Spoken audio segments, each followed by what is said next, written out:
I think it's a theater company. That's what people think we are, but we're really a family. The love and the care here is like nowhere else. You really feel the arms coming around you, you know, like a hug, a big old hug coming around you. We have students running the lights and the sound, students doing instruments, and so it's all, you feel like you're really being focused on, and it's not like the production, it's us. Here at Youth Performance Company, we have a Young Artist Council, which is a leadership board. They produce their own season. They staff their shows, they finance their shows. Kids can sit and read about the civil rights movement or talk and read about bullying, but it's really different for them to see a story take place on stage. It's just so much more powerful, and it really sticks with them for such a longer time and really prompts them to think about their own actions. We've made a commitment as an organization to do a story every year where young people are in a role of making a change. We did a whole trilogy of plays around the civil rights movement, all original work, all around students standing up and doing something about what was going on.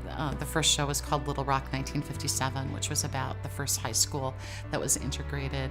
Then we did a show called Freedom March, which was about the Mississippi Freedom Summer. And then we did a show called The Day King Died, which is how people responded upon the assassination of Dr. Martin Luther King. Sometimes the audiences are a bit taken aback, but you see that there's just a lot of processing going on, a lot of identification, and hopefully a lot of victory and feeling that their story has been told, or that they've been empowered to tell their story. I've been a bully before, I've been bullied, I've been a bystander and not say anything, and I think now if I see someone getting bullied or someone saying something not nice, I say something.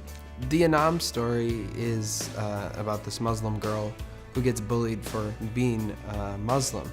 She wears a hijab, and these two kids are just antagonizing her, pushing her around. Is that a dog sandwich? What?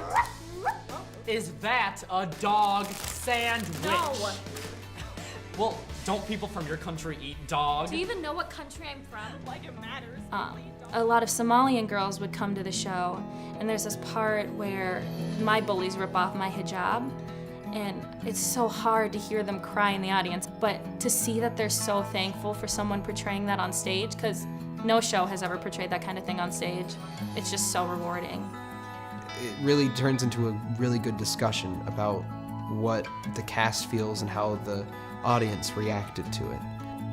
Well, one time after we did the show, this Muslim girl came up to me and she gave me a hug, and she was just like, "Thank you so much for portraying this on stage, because it really does happen." You can do theater that is meaningful, that has great intention, that can be used as a tool to teach and to serve. And I think for many of our young artists that have been involved with projects like that, the long-term effect for them has been that, you know, they've made some choices in their own personal life to kind of carry that forward. Even as adults, some of our deepest hurts are connected to something that we experienced as a young person. And young people being able to engage in their own pain or injustice openly really strengthens them, allows healing to take place, and it empowers them then to move on. Portraying it is the first step on getting rid of it. We need to make an awareness that this does happen. And that even if you are just one, maybe by your stepping forward, another will step forward, and so on and so on, you know. And I think we stand up for everything.